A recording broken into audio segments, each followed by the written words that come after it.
Bueno, mila esker, presidente jauna, diputatu nagusia eta gobernua, mahaikideak, batzarkideok, egun on guztioi. Quiero empezar el discurso de este Pleno de Política General con un especial recuerdo a todas las personas que han fallecido a consecuencia de la pandemia y un mensaje de solidaridad y de apoyo y de ánimo a todas las personas afectadas por el COVID-19 y especialmente a quienes han perdido a seres queridos en estas circunstancias tan amargas que ni siquiera les han permitido compartir el duelo. Del mismo modo, quiero mostrar nuestro agradecimiento y nuestro reconocimiento a todos esos colectivos que han sumado y siguen sumando fuerzas, esfuerzos, experiencia, solidaridad, generosidad y mucho trabajo para que podamos salir adelante. Gracias a todo el personal sanitario que nos sigue cuidando pese al agotamiento y la escasez de efectivos, a los servicios de limpieza y a los trabajadores y trabajadoras del transporte público. Gracias también al personal de los servicios sociales que han tenido y tienen un papel destacado con las personas más vulnerables de ese territorio y es uno de los colectivos que más ha sufrido y sufre las consecuencias de la pandemia. Gracias a agricultores y agricultoras, a transportistas, a los mercados, al personal de los supermercados y a las pequeñas tiendas de los barrios que nos han suministrado alimento suficiente en estos días. Gracias al personal docente que tuvo y tiene que seguir reinventándose cada día para que el alumnado pueda seguir con su aprendizaje y además encargarse de las medidas higiénicas y el distanciamiento en los centros. Gracias a todo el mundo de la cultura que ha sido y es esencial siempre y que en tiempos de confinamiento, donando gratuitamente su trabajo, nos han permitido oír música, leer libros, ver producciones audiovisuales e incluso visitar museos, aunque sea de forma virtual, y han hecho que las horas fueran más cortas y los días menos largos. Un año más nos volvemos a encontrar aquí, en este salón de plenos, para debatir, analizar y exponer lo que cada cual entiende que ha dado de sí la acción de este Gobierno foral durante el año 2020. Durante los últimos años hemos tenido una dinámica de plenos de política general en las cuales el diputado general nos hablaba de los logros de su Gobierno, de los objetivos cumplidos, de la recuperación, la activación de la economía, de unos servicios sociales idílicos y de una sociedad alavesa 5.0. Pero un virus con el que nadie contaba ha removido los cimientos de esa sociedad, que creíamos tan segura y tan bien encaminada. Todas nuestras certezas se han desmoronado y algo hemos aprendido de forma tremendamente dolorosa. Somos muy vulnerables, nuestros sistemas económicos y sociales están preparados para crecer o decrecer, pero no para un frenazo en seco. Y eso es lo que nos ha ocurrido. El virus ha llegado como llega un virus nuevo y contagioso, sin control y arrasándolo todo. Desde hace más de 6 meses nos enfrentamos a una crisis coyuntural con alto riesgo de cronificación. La actual pandemia, sus consecuencias conocidas y todo lo que queda por venir, no solo va a determinar este Pleno de Política General, un debate del estado del territorio, sino que también va a determinar el futuro de Álava. Vivimos malos tiempos para la política y todavía peores para la ciudadanía. Como decía, este año no ha sido ni será igual que los anteriores, así que hoy este grupo juntero, al que represento, hemos venido a decirle que estamos dispuestas a colaborar y aportar, porque además de lo que ya hemos pasado y que ha sido mucho, lo que viene a consecuencia de esta crisis sanitaria va a ser tremendo y eso lo sabe usted, lo sabe su Gobierno foral y todos los que estamos aquí. Y fíjese, lo hacemos después de que una y otra vez hayan rechazado nuestras propuestas, que las hemos hecho y muchas desde el inicio de la pandemia. Y no malinterprete nuestra mano tendida, que no vengo a decirle que vamos a oír, ver y callar. Vengo a decirle que no se puede hablar a nadie de arrimar el hombro, de diálogo, de tender la mano, de consensos políticos, de acuerdos entre diferentes, que es lo que usted nos repite incesantemente, y luego tiren de la mayoría absoluta para no escuchar ni atender las propuestas que hacemos los demás. Mayoría de la que, por supuesto, no cuestiono su legitimidad. Lo que cuestiono son esos continuos ofrecimientos de llegar a acuerdos mientras presentan en Juntas Generales proyectos de normas forales por procedimientos de urgencia y con lectura única. También lo es el hecho de que haya mociones en las que presentan enmiendas y no quieren ni entrar a transar con el resto de los grupos o directamente no presentan nada y votan no amparados en su mayoría. ¿Cree de verdad que esto es gobernanza colaborativa? Mire, señor González, a los gobiernos se les juzga por lo que hacen, no por lo que dicen. La realidad es que solamente el esfuerzo de todos y todas, mejorando la eficiencia y eficacia de los recursos colectivos y la inversión en mejorar lo público, hará que salgamos de esto, tanto frente a la emergencia de salud pública, que es lo más urgente, como frente a la crisis económica sin precedentes a la que nos enfrentamos. Ortega y Gasset decía que entre lo uno o lo otro se quedaba con lo uno y lo otro. Nos toca unir lo urgente con lo importante, no hacer una disyuntiva entre salud o empleo. Usted viene repitiendo que los dos grandes retos para superar las consecuencias de esta pandemia son el fortalecimiento del sistema sociosanitario y la recuperación económica, y que su Gobierno va a priorizar el gasto en políticas sociales, lo que nos parece muy bien. Del mismo modo que le digo que cuando nos habla de incentivar una política de transición energética y digitalización, de fomentar el empleo, mantener el tejido socioeconómico desde lo público, también estamos de acuerdo. Desde luego, bienvenido al ecologismo, que empezaba a hacérsele tarde ya. Ayer enumeró una serie de proyectos y objetivos, algunos desde luego nos dejaron un poco sorprendidas. Usted habló ayer del think tank colaborativo. Yo recuerdo que nuestro grupo trajo una propuesta de hacer un grupo participativo de todos los agentes sociales de Álava para ver, un tipo DAFO, las fortalezas y las debilidades del territorio. Bueno, pues usted le ha llamado think tank, que es más cool, pero es lo que trajimos a estas juntas y que no fue aceptado. Ha propuesto el famoso Centro de Excelencia de Economía y Cultura del Vino, el CCR, que ya es algo que nos propone habitualmente, el Centro de Innovación Abierta. Yo no sé, aquí en esta ciudad, en este territorio, en el campus, hay varios centros de investigación, el Micaela Portilla, el Centro Lazcaray, amén de los centros de investigación que hay en farmacia, que hay en ingeniería, etcétera. Creo que es un tema a tratar con la propia universidad. Usted habló ayer de que más universidades, más grados, hasta donde yo sé, eso es competencia de educación, el tema de universidades, y ya hablaremos de ese anuncio del proyecto de universidad privada de UNEIS, que a esta Diputación le parece tan fantástico, y eso lo que significa, sobre todo, es no entender nada de lo que ha pasado. Si algo ha quedado claro es que lo que hay que fortalecer son los servicios públicos y además con dinero de todos y todas, no universidades privadas elitistas donde los grados y los créditos estarán a un precio por las nubes que no será alcanzable para todo el mundo, y ustedes van a colaborar, no sé si dando dinero, si cediendo espacios, si cediendo terrenos, no lo sé, pero desde luego queda por pasar el trámite del Parlamento Vasco, y desde luego a mis compañeros socialistas les digo que aboguen por invertir en la universidad pública y en lo público, y no en universidades privadas, que tocará hablar más de este tema, pero que al final se convierten en negocios privados de personas. Y sigo. Díganos, con un descenso de la recaudación del 20 o del 15% si mejoran las cosas, y con un periodo de recesión económica en ciernes, ¿cómo van a hacer ustedes todo esto? Porque todos estos proyectos necesitan un impulso económico importante, y eso olvidó decirnos ayer.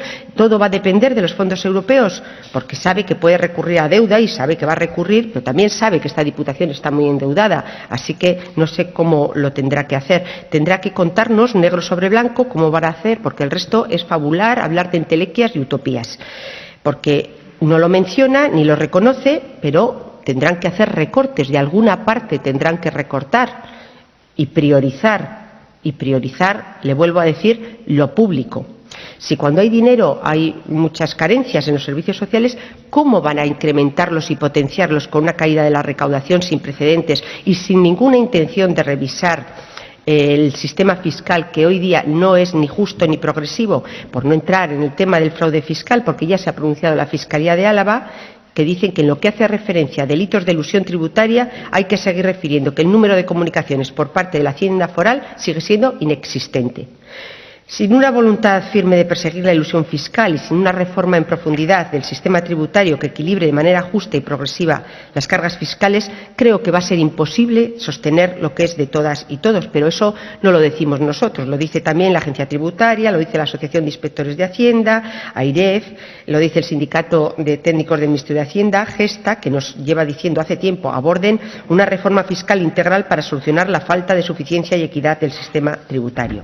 Pero usted sigue insistiendo que no es el momento de hacer reformas fiscales, y es curioso porque cuando las cosas van relativamente bien nos dicen ¿para qué vamos a hacer reformas fiscales si todo va bien? Y resulta que cuando va mal dicen no es el momento. Ayer concretamente dijo no es apropiado cambios en la fiscalidad, a pesar ya de que hizo algunos anuncios de fiscalidad verde.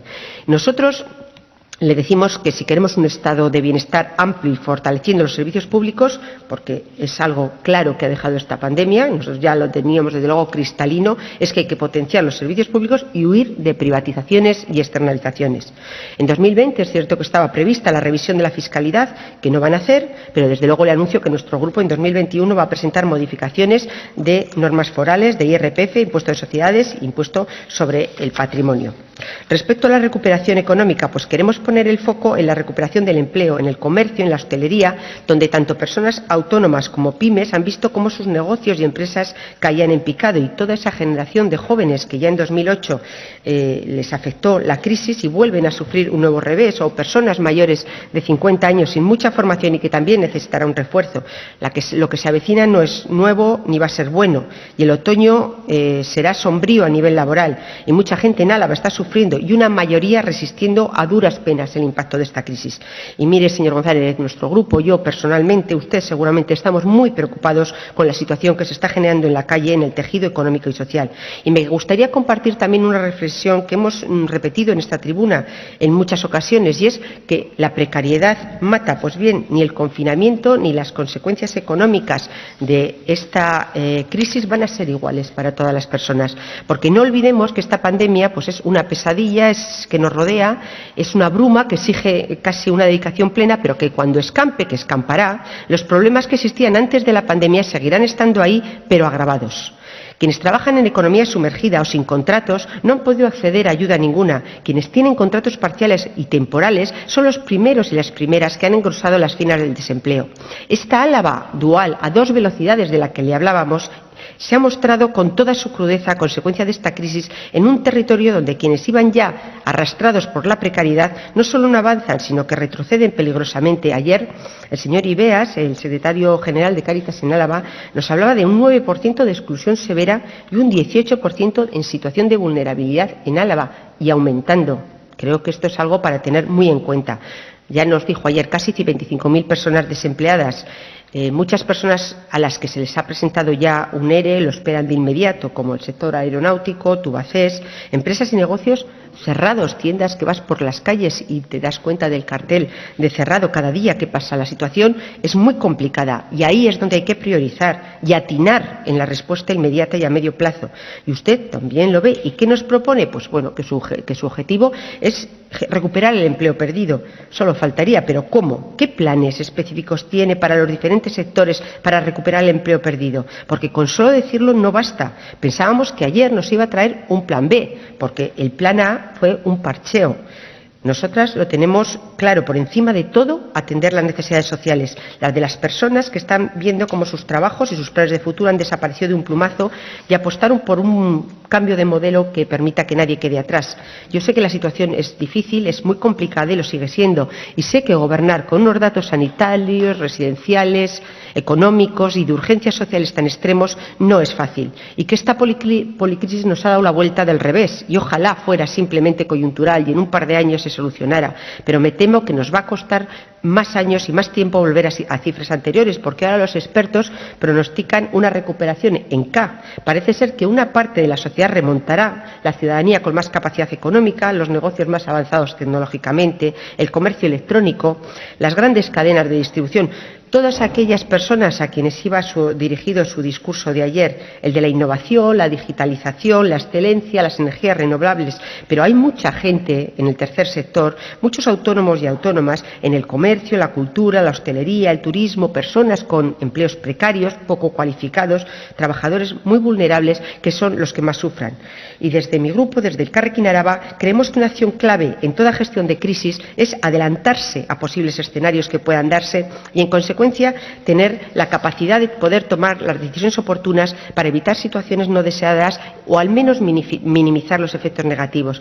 Y un gobierno responsable y eficaz es aquel que tiene la capacidad de anticipación, prevención, planificación y ejecución. Y la impresión desde Elkarrekin Araba que hemos tenido durante estos meses de la gestión de gobierno, señor González, es que ni se han anticipado ni han prevenido. Y en cuanto a planificación, pues han estado al rebufo de lo que hacía el Gobierno del Estado, del Gobierno Gobierno vasco, incluso la Diputación de Vizcaya y de Guipúzcoa, sacaron sus planes de recuperación económica y social a finales de abril y empezaron ustedes a anunciar el Plan A el 26 de mayo. El Plan A, 10 bloques, 50 medidas, y aquí entramos en la ejecución. Entendiendo que la situación del territorio es grave para muchos sectores, algunas medidas suponían liquidez también para esos sectores. Si entras en Irekia hoy mismo, pues te encuentras con que, curiosamente, uno de los cimientos para avanzar en el territorio, una de las columnas en las que se va a basar la recuperación y el futuro, las inversiones con proyectos con capital europeo, esa transición energética, y medio ambiente, tienen un cumplimiento del 17%. Las vinculadas al sector agroalimentario, solo el 25%. El miércoles pasado escuchábamos al señor Torre, el presidente de UAGA, decirnos que las medidas están llegando demasiado tarde, o sea que la ejecución va tarde, muy tarde. Entiéndame bien, no ponemos en duda que ustedes estén haciendo cosas. Lo que ponemos en duda es que sean suficientes, que sean efectivas y que estén logrando mejorar los problemas que esta crisis está ocasionando a muchas personas. Su discurso de ayer, pues mire, nos parecía más marketing político, vender solvencia, reivindicar una supuesta marca propia de cómo ustedes gobiernan y gestionan. Y previsiblemente llegarán fondos europeos, pero nos tendremos que asegurar que el uso de ese dinero es eficiente y transformador. Y en ese sentido, ya AIREF nos hablaba del déficit evaluador, de la falta de cultura de rendición de cuentas, de la ausencia de asunción de responsabilidades y de falta de transparencia. Y aquí, en todas las administraciones, pero en lo que nos toca, en lo foral, el dinero, la reforma, los cambios, nos tenemos que asegurar de que llegan a quienes lo necesitan, ya sea el sostenimiento del tejido económico, autónomos y autónomas, pymes, comercios o ayudas para los que lo necesitan más en esta sociedad. Y mañana creo que finalmente se producirá esa reunión de la Comisión Mixta y esperamos que inmediatamente comparta con estas juntas el nivel de endeudamiento y hasta dónde podemos usar los remanentes. Necesitamos conocer en profundidad la situación real para proponer medidas realistas y efectivas. Y también le decimos, señor González, que no es el momento de mirar balances y saldos, que hay que ser valiente y poner toda la carne en el asador, porque como le digo, cuando le escuchamos nos da la sensación de que está fiando todo al dinero y a lo que venga de fuera, de Europa, del Estado, pero esta Diputación, una vez que sepa la capacidad de endeudamiento, lo tiene que hacer sin temblarles el pulso. Es ahora cuando hay que empujar el carro, es ahora cuando tienen que demostrar que tenemos capacidad para levantar y sostener tanto los servicios públicos como el tejido socioeconómico. Y desde el Gobierno foral lo que no pueden hacer es estar conteniendo la respiración y cruzando los dedos para que pase lo peor, porque la pandemia está generando incertidumbre y miedo. Los datos hace un mes estimaban que el PIB iba a bajar en Euskadi un 8,6%, usted lo dijo ayer, ahora ya estiman casi un 10,1%. Pues es una situación, desde luego, que requiere una respuesta extraordinaria y resiliente en la que nadie puede eludir su responsabilidad. Usted nos pedía ayer responsabilidad política y el Elkarrekin Araba la va a tener. Hoy podría aquí venir, pues como con la cofradía del Santo Reproche, con una larga lista de situaciones en las que creemos que no lo han hecho bien o no han estado a la altura, que han andado tarde, pero me voy a centrar en algunas y créame que lo hago con carácter constructivo. La privatización de los servicios sociales, tantas veces criticada por nuestro grupo, ha derivado en tener 3 de cada 4 personas mayores en residencias privadas, con plazas concertadas por esta Diputación, con poca exigencia de ratios, de personal sanitario formado, con trabajadores y trabajadoras mal pagadas, sin convenio, y que previsiblemente irán a la huelga tras haber pasado lo peor de la pandemia y por la falta de reconocimiento de un trabajo que se ha mostrado imprescindible para la sociedad. Ayer se refería a esas trabajadoras y nos decía que no van a concertar si no hay convenio colectivo. Yo le recuerdo a usted, señor González, el debate que tuvimos en EITB y que salió este tema encima de la mesa. Usted negó que se estuvieran concertando plazas con residencias que tuvieran trabajadoras sin convenio colectivo. Yo sabía que se estaban concertando. Ahora parece que ustedes han decidido que ya no van a concertar y que la concertación va a tener modificaciones. Bueno, veremos a ver cuáles son estas y desde luego, más será ese el camino, porque hasta hace muy poquito no lo contemplaban. Las residencias públicas, en las que la carga de trabajo se ha incrementado a la vez que ha envejecido la plantilla sin personal de apoyo. Todo ese personal del servicio de ayuda a domicilio, denunciando la falta de medidas protectoras que hacía peligrar la salud de usuarios y usuarias y de las propias trabajadoras, y que además, para atender a las personas usuarias, no podían garantizar la distancia de seguridad que marcan los protocolos para evitar el contagio del coronavirus. En definitiva, los años de precarización Y como pasa con la ropa y con los trajes que se rompen por las costuras, los recursos sociales han sido los que han mostrado más sus carencias y su fragilidad. Siguen todavía las asociaciones de pensionistas y familiares de personas que están en residencia manifestándose, pidiendo un cambio de modelo residencial.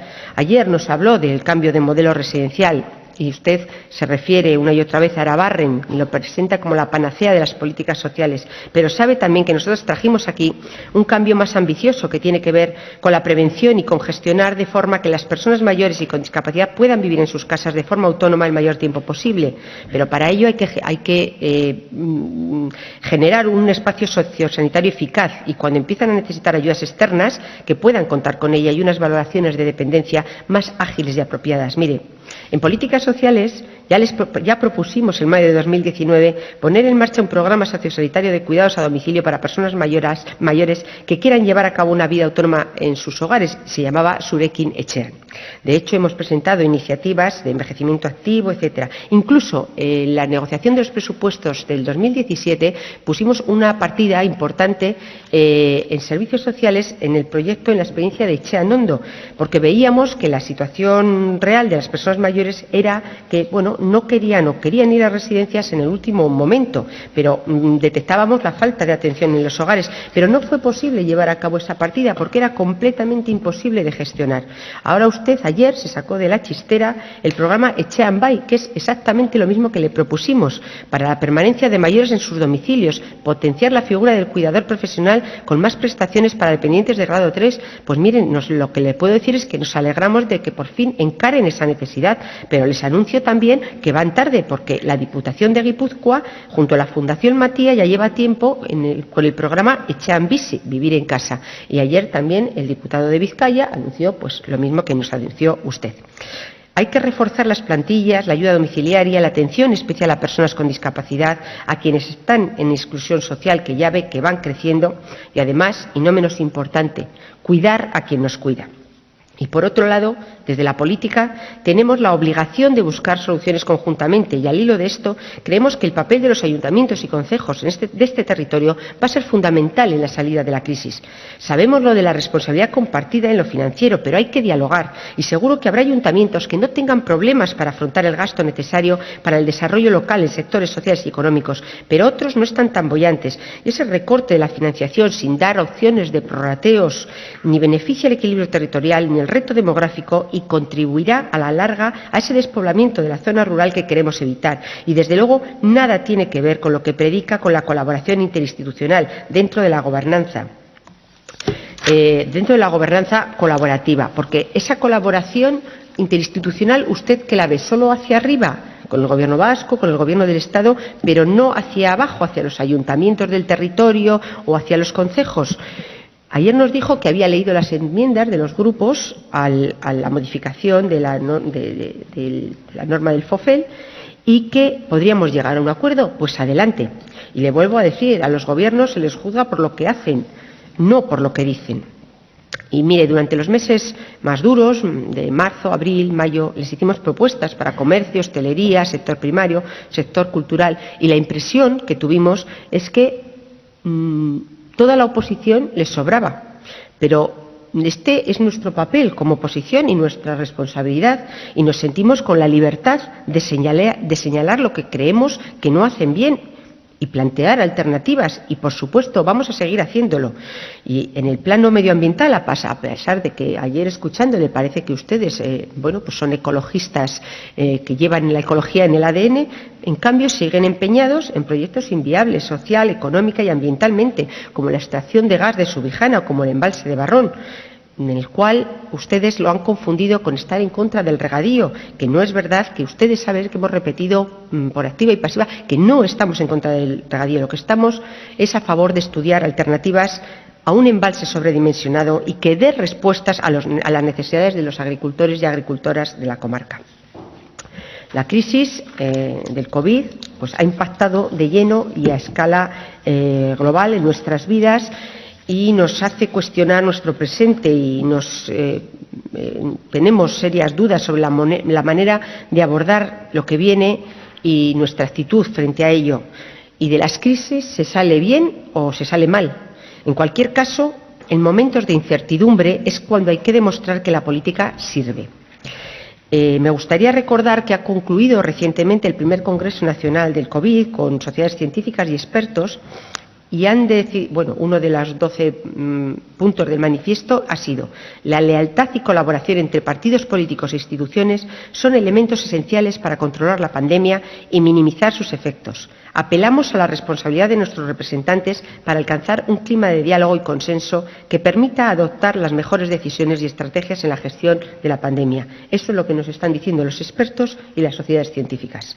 Tenemos que preparar a los ciudadanos y a las ciudadanas para lo que viene, teniendo claro que tanto los efectos de la crisis del COVID como los de las políticas públicas implementadas se van a mantener en el tiempo mucho más allá de la desaparición o control del virus. Y tenemos la oportunidad, y yo diría la obligación, de gestionar no solo las expectativas, sino también el futuro de los y los alaveses. Esperamos esos proyectos que he anunciado sin ninguna concreción de tiempo, de importes, de destinatarios, y que son la repetición de las directrices europeas ligadas a la inversión digital y verde.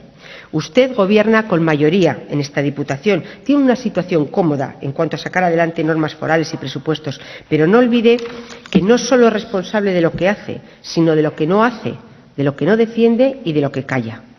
No pueden seguir con el piloto automático, no es el momento. Lo que está ocurriendo no es un bache. Corren tiempos difíciles y este Gobierno foral tiene la obligación de afrontar una situación compleja que requiere más autocrítica, más humildad, pero también valentía, audacia y acuerdos. Todos y todas estamos llamados a colaborar y a hacer bueno el legendario comentario de Alejandro Magno antes de las grandes batallas: de la conducta de cada uno depende el destino de todas. Muchas gracias y quedo a la espera de su respuesta.